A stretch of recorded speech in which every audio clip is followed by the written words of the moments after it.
Mesdames et messieurs, bonjour. Je vous souhaite donc un bon confort d'écoute et un bon dimanche chez vous. Ce matin, je vais développer une pensée que le Seigneur a mis dans mon esprit qui a pour thème Es-tu prêt?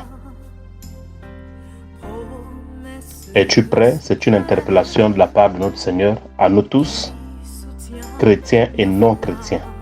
Es-tu prêt? Souvent, quand nous voulons entreprendre un voyage, nous nous préparons d'avance, afin de nous rassurer que tout ce qui est dispensable pour notre déplacement est mis en sac. Généralement, on vérifie le passeport, on vérifie le carnet de santé, on vérifie aussi certaines valises par rapport à nos provisions. Et quand tout est mis en ordre, le jour du voyage, quand nous partons, nous sommes rassurés que nous sommes effectivement prêts. Mais ici, l'interpellation que le Seigneur nous adresse ce matin est tout autre. C'est par rapport à notre éternité. La Bible nous interpelle donc tout ce matin en nous posant cette question: es-tu prêt? Ce n'est pas une question que nous devons répondre de façon collective, mais la question est posée à chacun de nous, donc la réponse est individuelle. Es-tu prêt? Ou tu voudrais encore mener ta vie? Ou tu voudrais encore faire certains exploits en disant à toi-même que tu es encore jeune, tu as tout le temps devant toi? La Bible dit que jeune homme, prépare-toi à la rencontre de ton Dieu.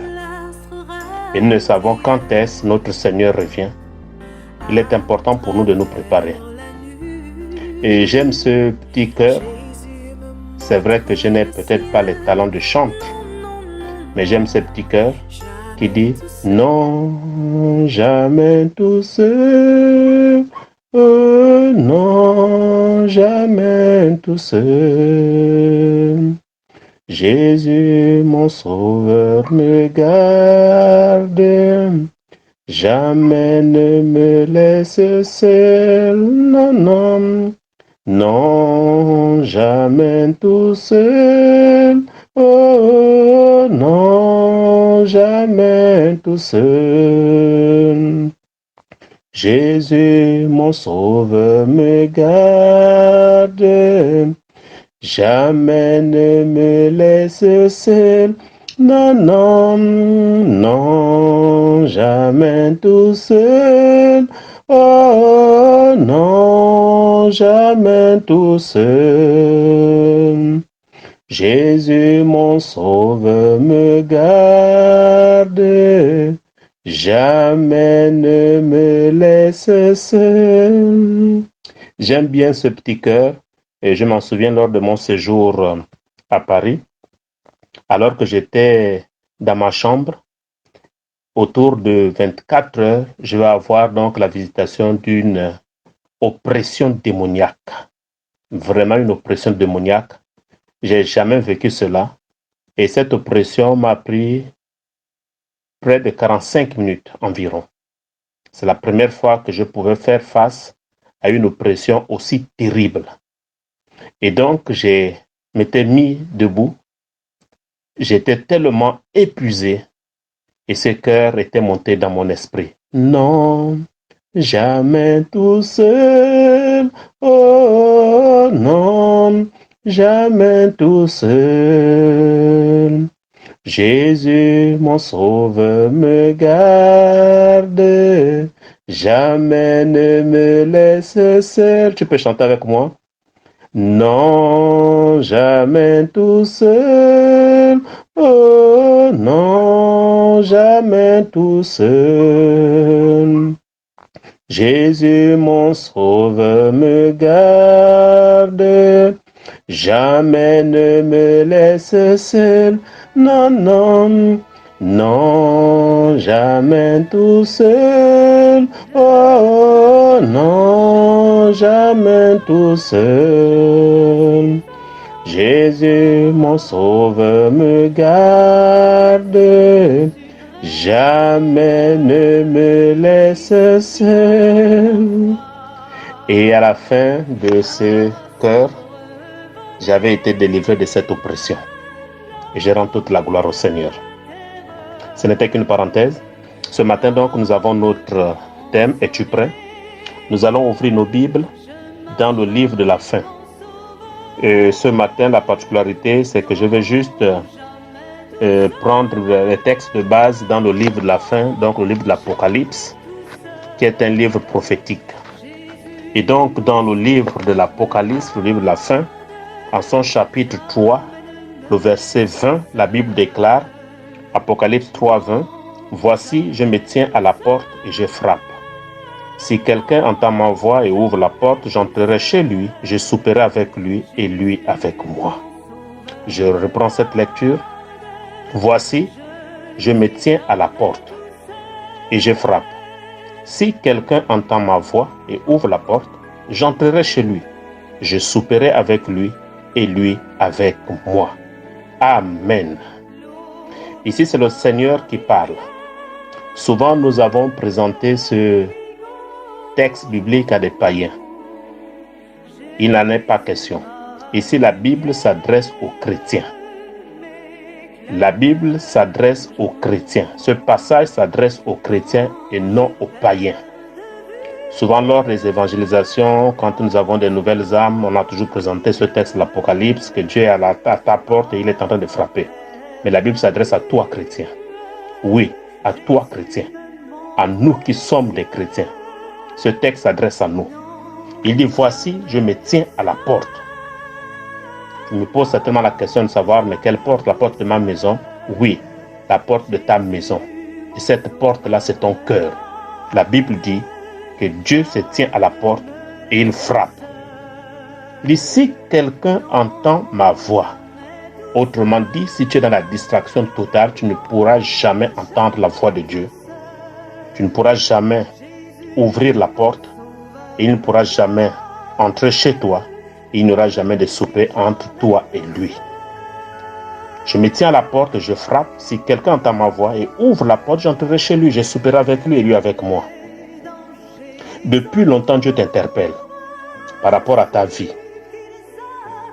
Et tu te dis certainement, mais à quel moment il a cogné à ma porte? À chaque fois, il frappe à ta porte. Mais à cause de la distraction, à cause des plaisirs de ce monde, tu t'es endurci. Et tu t'es détourné de la voie de Dieu. Et Dieu ce matin dit, je me tiens à la porte, je frappe.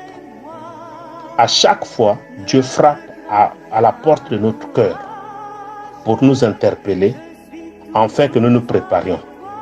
La Bible dit, ce matin par rapport à ce thème, es-tu prêt? Comment Dieu frappe à notre porte?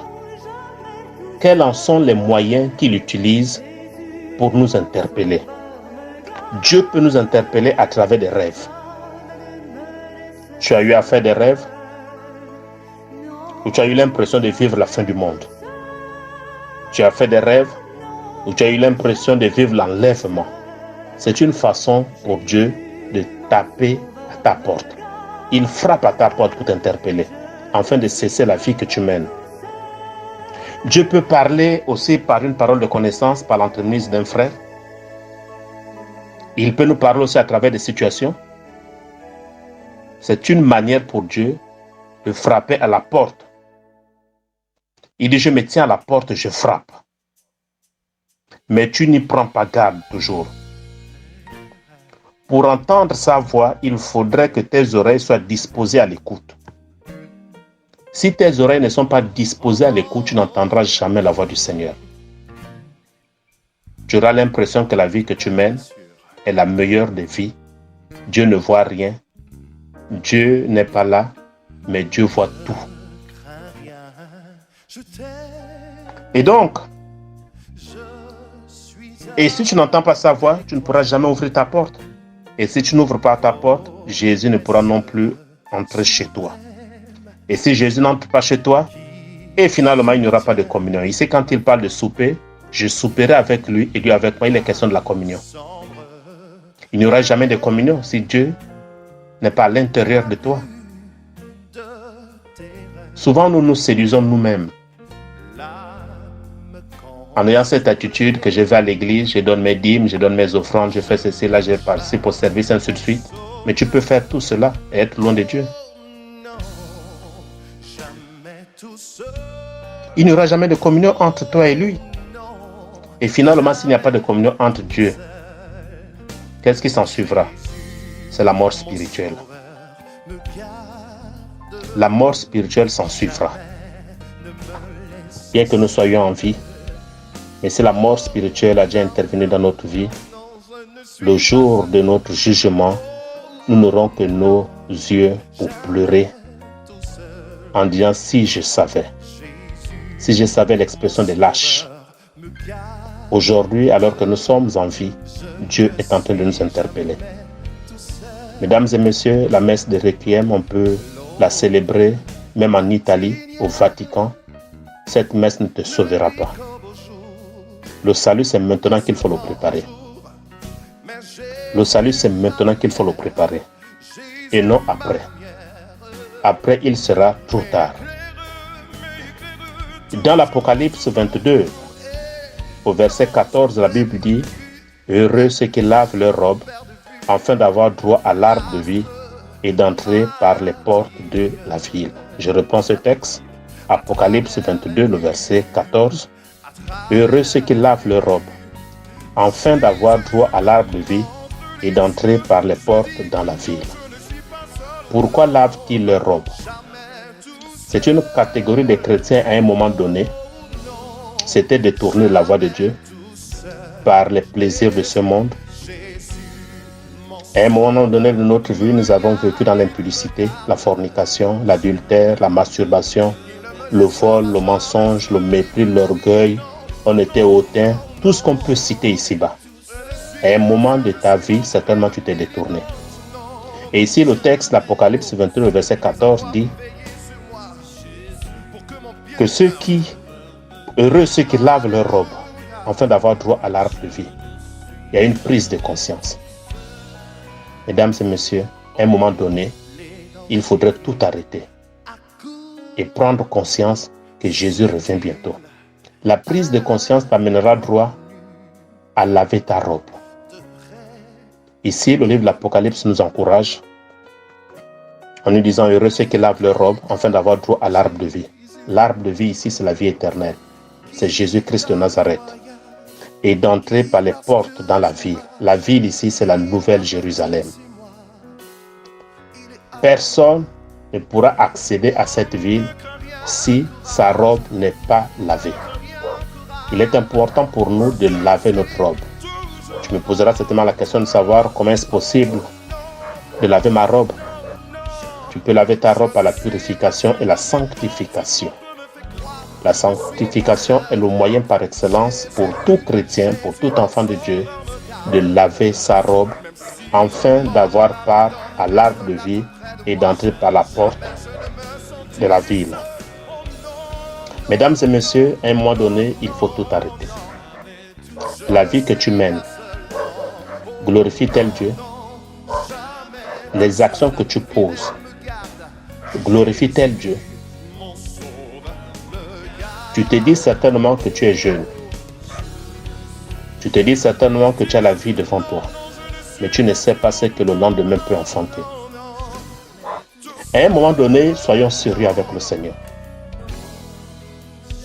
Il est arrivé des moments où nous pleurions à cause d'un emploi.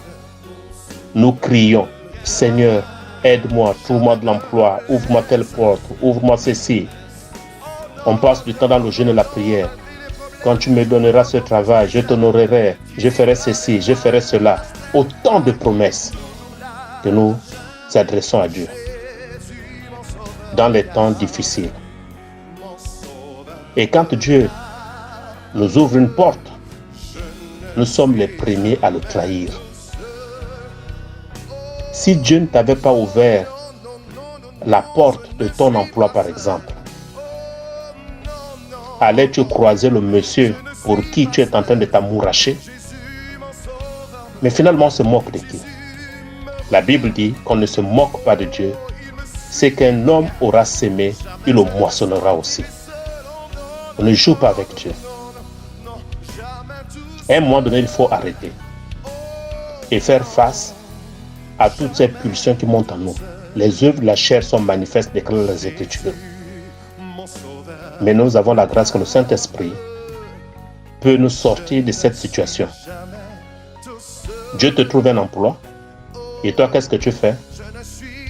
Tu pêches comme si Dieu avait tort de te trouver cet emploi. Ne joue pas avec Dieu. Il est important pour toi de rectifier le tir. Lors de notre rubrique dénommée l'heure prophétique, Dieu m'avait clairement parlé en esprit d'un vent qui va se lever à travers le monde et qui va souffler. Ce vent va vraiment souffler sur les foyers. Ce vent va souffler sur les proposés. Ce vent va souffler même sur les fiancés. C'est un vent qui est en train d'arriver avec force et qui va apporter le chaos. Un chaos généralisé. Tout chrétien qui ne se serait pas mis à l'abri sera emporté par ce vent. Je reviendrai un peu plus loin sur les origines de ce vent qui va embraser le monde. Et donc, mesdames et messieurs, il est important pour nous de nous préparer à la rencontre de notre Dieu. C'est vrai qu'aujourd'hui on parle du coronavirus. Le coronavirus n'est pas plus mortel que la séparation d'avec Dieu. Mieux vaut mourir du coronavirus et avoir Jésus que d'être en vie sans Jésus-Christ de Nazareth. C'est une véritable tragédie. Nous ne sommes que passagers et pèlerins sur la terre. Mais notre royaume n'est pas ici-bas. La Bible déclare qu'il descendra du ciel à Nouvelle Jérusalem, cette ville qui a été préparée pour nous. Il est important pour nous de prendre conscience de notre identité, de notre vie chrétienne. Pose-toi la question de savoir, es-tu réellement chrétien? Pose-toi la question de savoir, est-ce que les actions que je pose glorifient le Seigneur? Quand tu cours après cette femme, quand tu cours après cet homme, est-ce que cette action glorifie le Seigneur? À un moment donné, les gens ont eu des faiblesses.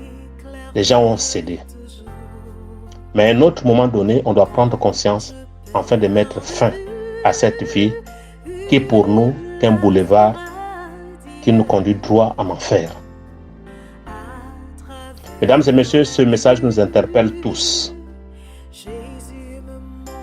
Ça ne servira à rien d'avoir été tous les jours à l'église et terminer en enfer. C'est une véritable tragédie. Ça ne sert à rien de te déranger tous les matins, venir à l'église et la finalité, c'est l'enfer. Ça ne sert à rien d'avoir été appelé pasteur, évangéliste, docteur, prophète, apôtre, ancien, diacre, diaconesse, fidèle du ministère et terminer en enfer. Ça ne sert à rien. À un moment donné, nous avons besoin de nous révolter, de dire non à cette vie. De dire non à cette vie. Parce que la vie meilleure nous entend. Et le passeport, c'est maintenant que nous devons le préparer. C'est pourquoi il dit, es-tu prêt? Nous nous posons cette question. Sommes-nous prêts? Si Jésus revient maintenant, es-tu prêt? J'ai écouté le témoignage de l'une de mes filles qui a fait un songe où elle a vu comme la fin du monde, le feu qui descendait du ciel.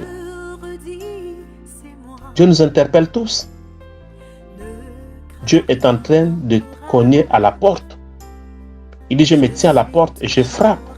Si quelqu'un entend ma voix, ou bien tu te dis que non, c'est elle qui a fait le songe, certainement le message lui a été adressé, pas à moi, et ainsi de suite. Mais Dieu est en train de frapper à ta porte.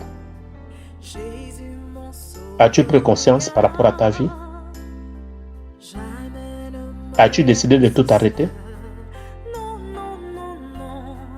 As-tu décidé de mettre un terme à cette vie que tu mènes avec cet homme dans le secret? As-tu décidé d'arrêter avec cette femme qui n'est pas ta femme avec qui tu vas souvent? Est-ce que tu as pris conscience par rapport à ta vie? Est-ce que tu as décidé d'arrêter avec le mensonge que tu traînes ici et là et qui cause des divisions dans l'église même? Est-ce que tu as décidé d'arrêter avec le colportage que tu fais ici et là? Est-ce que tu as décidé d'arrêter avec ton vol? Est-ce que tu as décidé d'arrêter? La question t'est posée ce matin. Es-tu prêt? Avec cette vie-là, c'est encore possible de laver ta robe. C'est encore possible de dire non. C'est encore possible de mettre fin à cette relation. Oui, c'est encore possible. Aussi longtemps que tu es en vie, aussi longtemps que tu écoutes cette parole, c'est encore possible de dire non. L'homme avec qui tu vis, qui n'est pas ton mari, qui ne t'a jamais épousé, qui n'a jamais vu tes parents, es-tu sûr que cette relation t'amènera droit au ciel? Ou tu te séduis toi-même? Cette femme avec qui tu es, est-ce ta femme? Avez-vous une alliance? Bien-aimé, à un moment donné, arrêtons. Et prenons conscience de notre devenir. Qui sera ton témoin devant le Seigneur? Tu as décidé d'aller vivre avec cet homme. Il ne s'est jamais présenté, il ne t'a jamais épousé. Mais tu l'appelles quand même mon mari. C'est mon mari, c'est mon chéri. Tu es sûr de ce que tu dis? Es-tu sûr que cette situation devant le Seigneur te laissera passer? Bien-aimé, il est important pour nous de prendre conscience maintenant et de dire non à certaines situations. Il est mieux pour toi de mourir célibataire et de gagner le ciel que de vivre dans l'impudicité et rater le ciel. C'est une question capitale, c'est une prise de conscience. Es-tu prêt? Dans les magouilles que tu fais ici et là, les factures que tu falsifies, es-tu sûr que cette situation t'amènera au ciel? Es-tu sûr que le vampire que tu fais là t'amènera au ciel? Es-tu sûr que la jalousie qui t'engangrène là t'amènera au ciel? Es-tu sûr? Es-tu sûr que le fait d'embrasser ton futur époux ou ton futur fiancé et vous commencez à vous embrasser, es-tu sûr que cette situation t'amènera au ciel? Es-tu sûr? Mesdames et messieurs, il est temps pour nous de tout arrêter et de reprendre tout à zéro. J'aime aussi ce cœur qui dit: tu peux naître de nouveau, tu peux tout recommencer, balayer ta vie passée et repartir à zéro, avec Jésus pour berger. Et repartir à zéro, avec Jésus pour berger. Tu peux naître de nouveau, tu peux tout recommencer, balayer ta vie passée et repartir à zéro, avec Jésus pour berger. Et repartir à zéro, avec Jésus pour berger. Tu peux naître de nouveau, tu peux tout recommencer, balayer ta vie passée et repartir à zéro,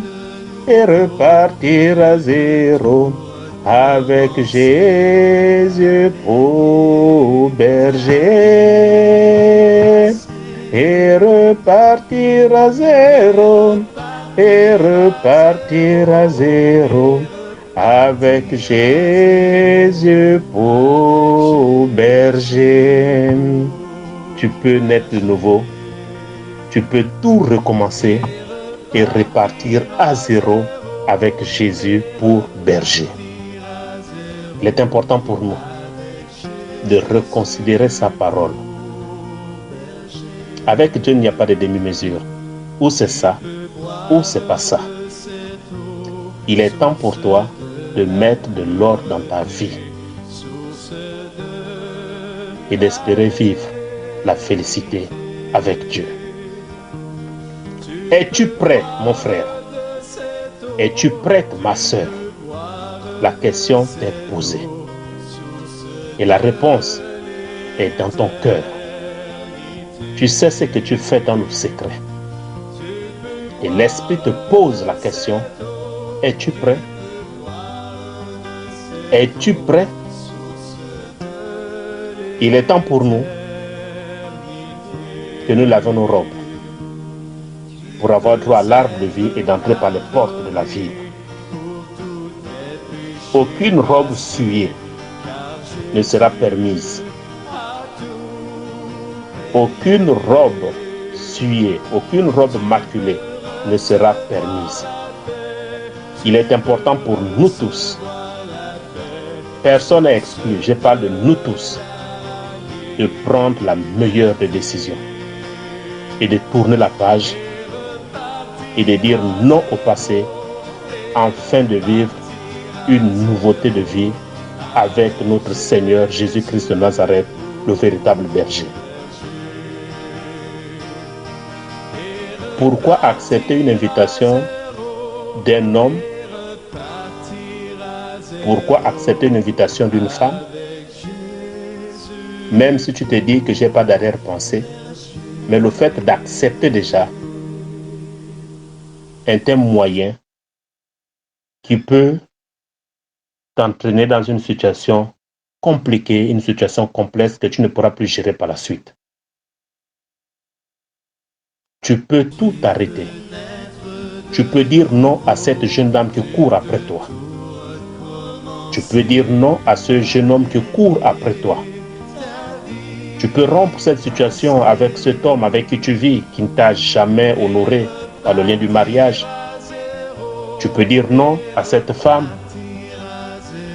avec qui tu vis alors que tu n'as jamais été voir ses parents. Cette situation ne t'épargnera pas devant le Seigneur. Malheureusement, les chrétiens aujourd'hui veulent écouter des belles paroles, de belles prophéties, que Dieu est fidèle, la grâce est là, mais la grâce qui te pousse à commettre le péché n'est pas la grâce. Ce n'est pas une grâce. La grâce te maintiendra dans la sanctification. Il est temps pour nous, mesdames et messieurs, de tout arrêter et de repartir à zéro. L'homme pour qui tu as les vues n'est pas ton mari. Il faut arrêter. La femme pour qui tu as des vues là, ce n'est pas ta femme. Il faut arrêter. Il est important pour nous de reconsidérer nos voies et de repartir sur de nouvelles bases. Si nous voulons vivre la félicité et ne pas être surpris au dernier jour, Dieu nous interpelle, il se tient à la porte. Le monsieur avec qui tu sors n'est pas ton mari. Il peut te proposer tout ce que tu veux. Mais comme tu es matérialiste, une balance devant toi, tu as mis le matériel d'un côté, tu as mis Jésus d'un côté, et tu as choisi le matériel. Mais ce qui est encore plus dramatique, c'est que cet homme ne te poussera jamais. Il ne te posera jamais. Ce qu'il fait avec toi, c'est ce qu'il fait avec d'autres filles de la même espèce que toi. Mais tu ne veux pas ouvrir les yeux. Tu te dis non, je vis ma vie, je suis encore jeune, je profite, je ne suis pas là pour rester comme ça, je dois faire ceci, cela. Mais tu n'as rien compris. Et c'est triste pour toi, tu n'as rien compris. Pour une personne qui n'a pas Jésus, cela peut s'expliquer. Mais une personne qui a connu Jésus, une personne qui est passée par les eaux de baptême, Une personne qui est à la table du Seigneur. Une personne qui témoigne haut et fort de son identité en Christ, tomber dans des bassesses. C'est une véritable tragédie. Tu es une honte pour le royaume des cieux. Il peut arriver qu'une faiblesse s'installe, mais à un moment donné, il faut dire non. On ne te met pas une corde au cou pour te tirer. Ce ne sont pas les démons qui prennent tes pieds pour t'amener dans un motel. Ce ne sont pas les esprits qui te déshabillent. C'est toi-même, tu te déshabilles toi-même. Quand tu vas dans cette chambre d'hôtel, qui te déshabille? Est-ce les démons? Ce ne sont pas les démons qui te déshabillent. Il faut laisser les démons tranquilles. C'est toi-même, tu te déshabilles toi-même. Quand tu prends le taxi pour aller à ce rendez-vous, ce sont les démons? C'est toi-même qui arrête le taxi. C'est ta bouche qui parle. Et tu vas à ce rendez-vous. Et quand tu as fini de faire ce que tu as fait, ce sont les démons qui te rhabillent? C'est toi-même. Tu as une conscience. Il faut arrêter. Ce n'est pas une vie digne. Il faut arrêter. Il est temps pour toi d'arrêter. Je parle certainement à une personne. Je parle certainement à une âme. Je parle certainement à un élu, à une élue. Il faut arrêter. Cette situation ne te grandira pas. Cette situation ne fera pas de toi un héros. Cette situation n'est que de la pure espèce de pauvreté spirituelle qui puisse exister.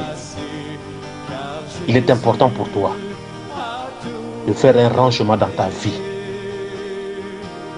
Il est important pour toi de tout arrêter et de repartir sur de nouvelles bases avec Jésus-Christ de Nazareth.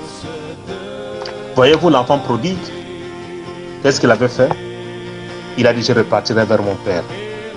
Je ne suis plus digne d'être appelé son fils, mais qu'il me prenne comme l'un de ses serviteurs.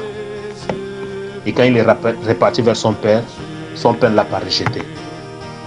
Son Père l'a recueilli dans ses bras d'amour. C'est cela la véritable repentance. Faire demi-tour et repartir vers celui qui est l'auteur de notre existence. Il faut arrêter. Il faut arrêter. Tu es chrétien, tu as un deuxième bureau. Tu entretiens cette femme, tu t'occupes même de ses enfants, et tu te dis que personne ne te voit, personne ne te connaît. Es-tu sûr que personne ne te voit? Es-tu sûr que Dieu ne te voit pas? Il faut arrêter. Cette femme n'est pas ta femme. Cette femme n'est pas ta femme. Il faut arrêter. Et toi qui couches avec ton patron, est-ce normal ça? En tant que chrétienne, as-tu de la dignité? Non, tu es vomi. Il est important pour toi d'arrêter.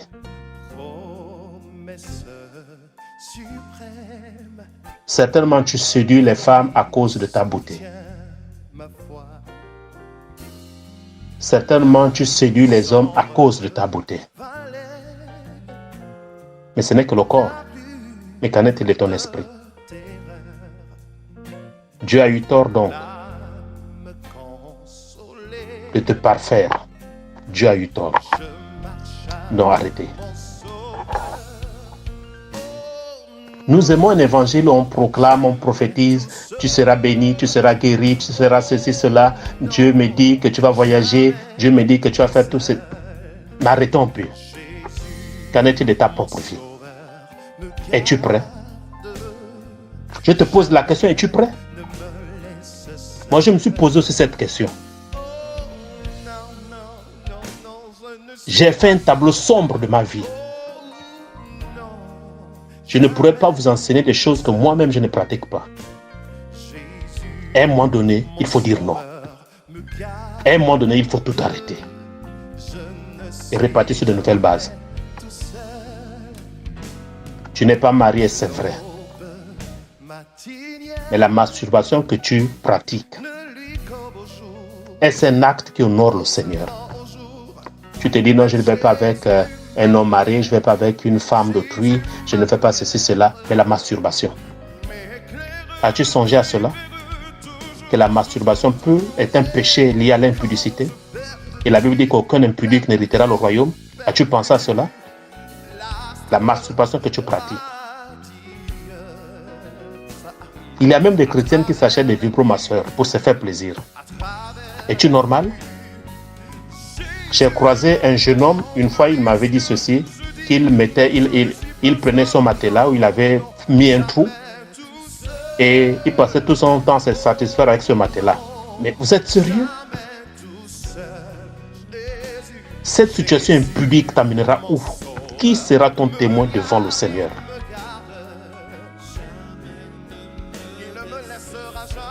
Beaucoup de chrétiens n'aiment plus l'enseignement aujourd'hui. Les gens préfèrent les prophéties par-ci, par-là. Mais ce matin, je ne viens pas prophétiser. Je viens parler de ta propre vie. Qu'il est temps pour toi d'arrêter. Il est temps pour toi de prendre des résolutions.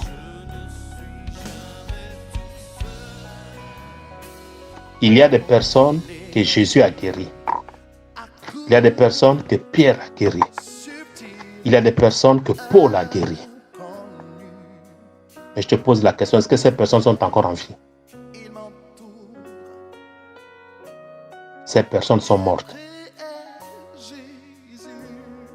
Avant de courir, rechercher la guérison, la restauration, la bénédiction, il faut être sûr que si la mort arrive, ton âme est sauvée. C'est le meilleur des miracles. Être connecté à Dieu. Non, mon âge, j'ai déjà 38 ans, j'ai 40 ans, je n'ai pas d'enfant, ceci, cela. Et puis, on écoute les ragots, les gens qui racontent. Oh, mais toi aussi, tu entends quoi? Et puis, ça va t'influencer. Mais tu es sérieuse? Tu es vraiment sérieuse, toi? Dieu nous interpelle ce matin. Il dit, voici, je me tiens à la porte, je frappe.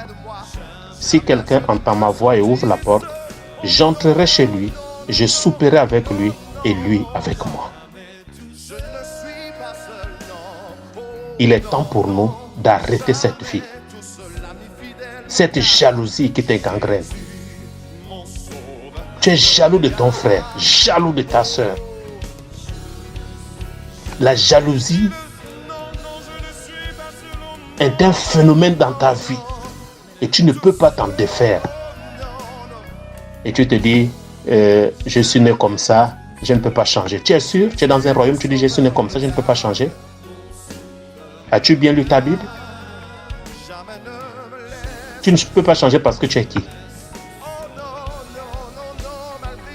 La rancœur entre frères et sœurs en Christ, la rancœur qui nous anime, cette animosité, es-tu sûr que tu seras favorable devant le Seigneur? Mais il était mieux pour toi de rester dans le monde. Le monde est comparé à une jungle. Tu fais ce que tu veux là-bas, tant mieux. Mais quand on a accepté, on a décidé d'être dans un royaume, il y a des principes et des lois que nous devons tous respecter. Et dans le royaume de mon Père, c'est l'amour. Tu viens avec ton comportement animal, venir affecter les gens. Mais tu es sérieux? Aujourd'hui, je parle comme un père, je parle terre à terre. Des choses qui nous animent au quotidien. La Bible dit, voici, je me tiens à la porte, je frappe.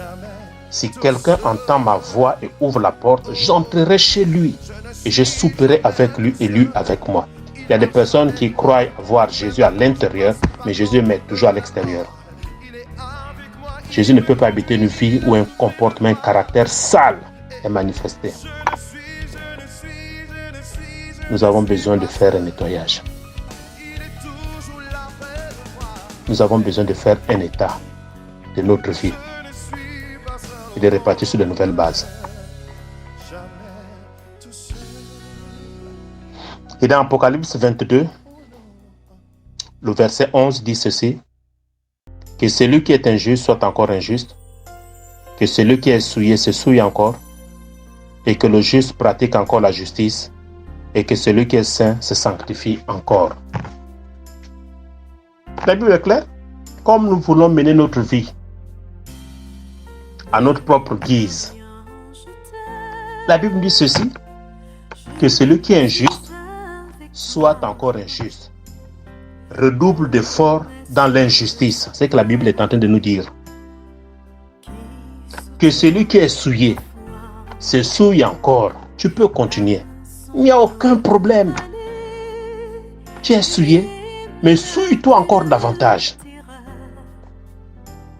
Et que le juste pratique encore la justice. Il ne faut pas te lasser de pratiquer la justice. Continue à pratiquer la justice. Et que celui qui est saint se sanctifie encore. Waouh! Que celui qui est saint se sanctifie encore. Mesdames et messieurs, lavons nos robes. Si nous voulons faire partie de ce peuple qui sera dans le royaume des cieux. Il y a ces disciples de la dernière Sainte Seine que je ne boirai plus jamais de ces fruits de la vigne avec vous, jusqu'au jour où j'en boirai de nouveau dans la maison de mon Père. Le repas des noces de l'agneau. Seras-tu parmi les invités? Mais pour faire partie de cette grande communauté, pour faire partie de ces différents convives, il faudrait que tu te prépares. Es-tu prêt? La question t'est posée ce matin, es-tu prêt? Maintenant, je vais aborder un petit point pour terminer, pour vous donner quelques orientations spirituelles de la source de situations qui peuvent nous animer. Il y a des personnes qui sont très faibles d'esprit et qui ont eu à ouvrir des portes. Est-ce que vous savez, vous conviendrez certainement avec moi, il y a même des personnes à qui on attribue même des hommes. Des personnes qui sont influençables. Non, il faut te mettre avec tel type là, il est gentil, il est bien machin. Et puis, elle part comme ça sans amour, elle part.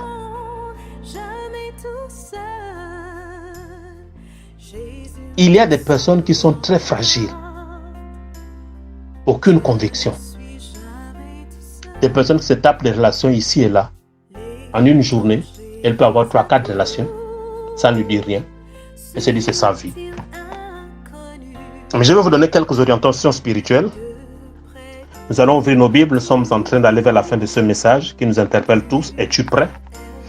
Apocalypse 16, c'est pourquoi j'ai dit ce matin, je vais juste m'appesantir sur le livre de l'Apocalypse, qui est un livre prophétique.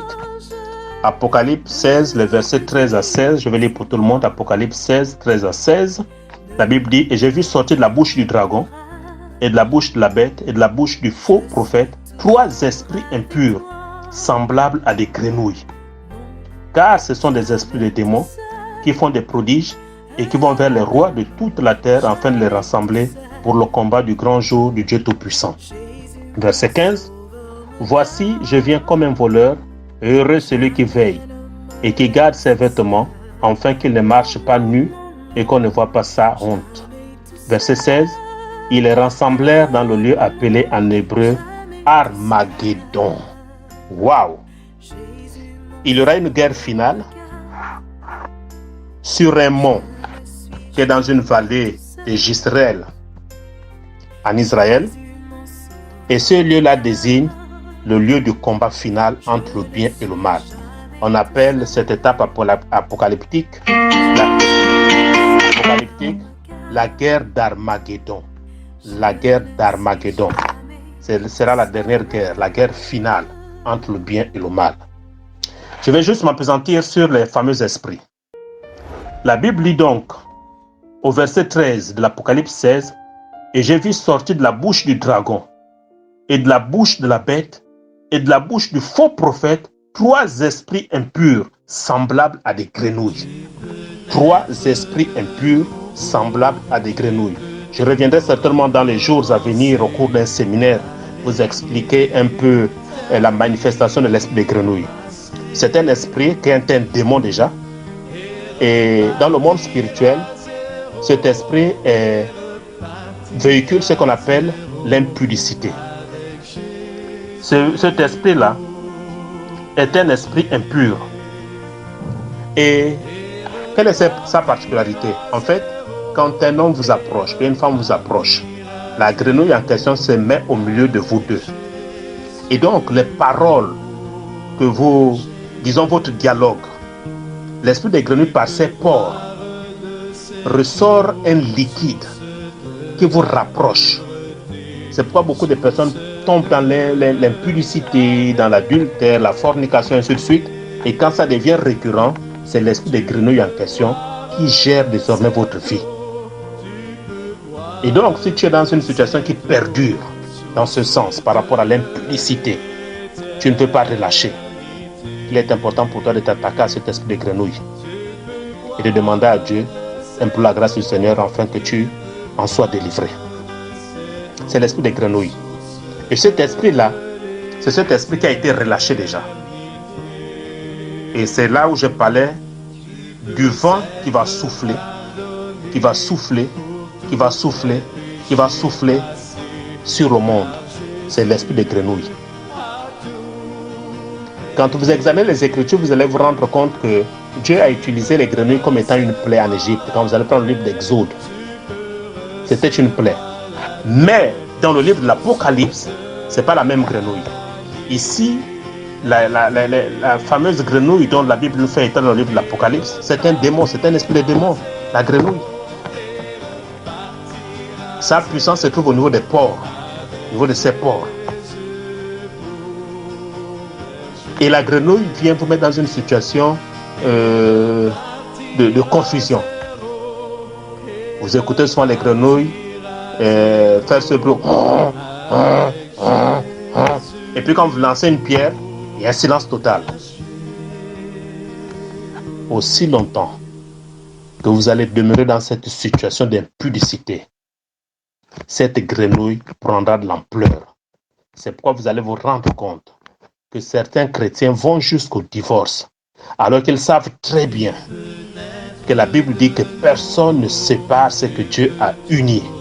Mais des chrétiens quand même, nés de nouveau, des personnes qui ont marché avec la personne du Saint-Esprit, des personnes qui savent très bien que la Bible est claire en disant que celui qui se sépare ne se marie pas. Mais ces personnes vont jusqu'à fouler la parole de Dieu en abandonnant femme et enfants, en abandonnant époux, pour prétendre vivre une nouvelle vie avec une autre personne. C'est l'esprit des grenouilles. Mesdames et messieurs, si vous laissez la grenouille s'interposer dans votre vie de foyer, votre vie de couple connaîtra un désastre total. L'esprit des grenouilles. Quand la grenouille commence à souffler, quand la grenouille commence à souffler, il y a des conséquences énormes. Le plus souvent, il ne reste plus que peu de temps. Le plus, je reviendrai certainement au cours d'un séminaire. Le plus souvent, quand on voit une femme commencer à refuser son époux, c'est que les chrétiens appellent même embargo. Donc, elle ne veut plus céder son époux. Mais c'est l'esprit des grenouilles qui commence à agir. L'esprit des grenouilles te pousse vers l'extérieur. Tu te dis, mais tu es un homme, tu es un bel homme. Il y a XY, tu peux aller après elle. Il faut laisser ta femme. C'est l'esprit des grenouilles.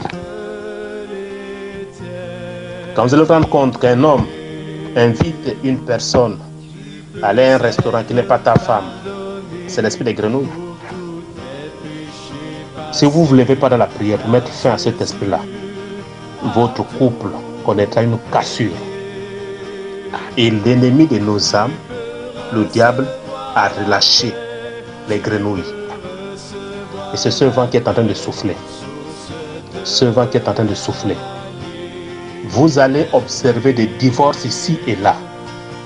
J'ai pris que vous ne soyez pas victime, mais vous écouterez. Vous serez surpris. Comment est-ce possible qu'un pasteur puisse divorcer? Il y a des pasteurs aujourd'hui qui ont divorcé et qui ont pris d'autres femmes et qui ont des ministères.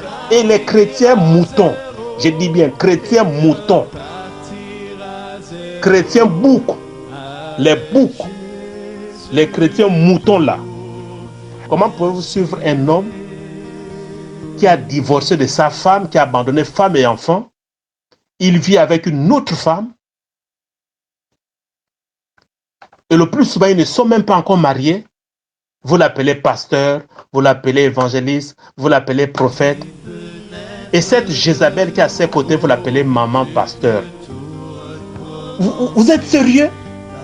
Vous êtes vraiment sérieux? Chrétien mouton, le mouton, les boucles là. Avant d'aller prier dans une église, cherchez à connaître le témoignage de celui qui est votre leader. Je ne dis pas qu'un homme ne doit pas avoir des défauts. Un leader peut avoir des manquements, des faiblesses. Mais quand vous avez le témoignage de l'homme de Dieu, qu'il était marié, sa femme n'est pas morte, il a divorcé et il vit avec une autre femme, et toi tu l'appelles pasteur, mais tu es un mouton. À cause, écoute-moi très bien ce que je vais te dire, à cause du péché de cet homme-là, tu iras aussi en enfer. La Bible dit dans le livre d'Apocalypse, sortez du milieu d'elle, vous mon peuple, pour que vous ne preniez pas part à son péché. Mais vous qui continuez à rester dans ces églises-là, dans ces chambres, antichambres de l'enfer, qui vous préparent pour le grand enfer, vous qui décidez de rester, soit disant non, Dieu m'a dit de rester là, je vais prier pour que l'homme de Dieu change. Mais pour qu'il change, il faudrait qu'il aille reprendre sa femme qu'il a laissée avec les enfants. Quelle que soit la situation, quelle que soit la raison que tu puisses donner, si je me suis séparé de mon mari, c'est parce qu'il faisait ça, ça, ça, quelle que soit la situation que tu puisses donner, devant le Seigneur, tu seras agréé. Il est important pour toi de faire un état de ta vie.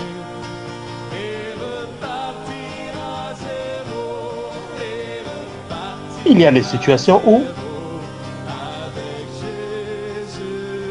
des hommes sont allés vers des femmes, ont contracté des mariages, tout en sachant qu'ils sont impuissants. C'est de la méchanceté. Une femme ne peut pas accepter une telle situation, c'est une trahison. Alors de tels hommes, il faut les laisser. Plus que le mariage n'est même pas consommé. Tu sais très bien que tu as des problèmes sexuels, mais tu n'en parles pas. Mais ton péché t'atteindra. Dans ces cas de figure, je compatis avec la sœur pour dire que là, tu as raison. À quoi bon de rester dans un foyer où certains devoirs ne peuvent être remplis? Mais pour d'autres cas, vous avez eu des enfants, vous vous êtes mariés, vous avez vécu longtemps ensemble. Et c'est à la fin où tu trouves que ta femme est mauvaise. C'est après 10 ans, 15 ans de mariage que tu trouves que ta femme n'est plus belle. Et ces hommes-là courent toujours après les jeunes filles, où les poitrines sont encore debout. Mais ces poitrines debout-là, c'est des épées qui te transperceront dans les enfers. Continue seulement. Il est temps pour toi de changer de vie. Voici, je me tiens à la porte et je frappe. Si quelqu'un entend ma voix et ouvre la porte, j'entrerai chez lui, je souperai avec lui et lui avec moi. Heureux ceux qui lavent leurs robes afin d'avoir droit à l'arbre de vie et d'entrer par les portes dans la ville. Que celui qui est injuste soit encore injuste, que celui qui est souillé se souille encore, et que le juste pratique encore la justice, et que celui qui est saint se sanctifie encore. Mesdames et messieurs, voilà la pensée que j'avais à partager avec vous. Chacun de nous doit faire un état, un bilan de sa propre vie et de repartir sur de nouvelles bases avec notre Seigneur de gloire. Dieu nous interpelle à travers les événements qui se passent dans le monde. dans les visions, dans les révélations, dans les songes, dans les rêves. Jésus est à la porte. Il est en train de frapper. Ne soyons pas, mesdames et messieurs, dans la distraction que connaît le monde en ce moment, mais nous devons nous confier dans le Dieu de notre salut. Que Dieu vous bénisse et je vous souhaite, mesdames et messieurs, un excellent dimanche dans la présence de notre Seigneur de gloire. À très bientôt. C'était votre humble serviteur, l'évangéliste Moussi Mayombo, leader du ministère Mounivac Église Capernaum, c'est à Libreville au Gabon. Nous nous retrouverons demain dans le cadre de l'heure prophétique. C'est vrai que nous débuterons les portes du temps, mais nous aurons notre rubrique heure prophétique. Donc demain, lundi, merci de m'envoyer vos requêtes en inbox, vos sujets pour la première partie qui est consacrée à la prière en direct. Mesdames et messieurs, bon dimanche et que Dieu nous bénisse. Plus près, Jésus.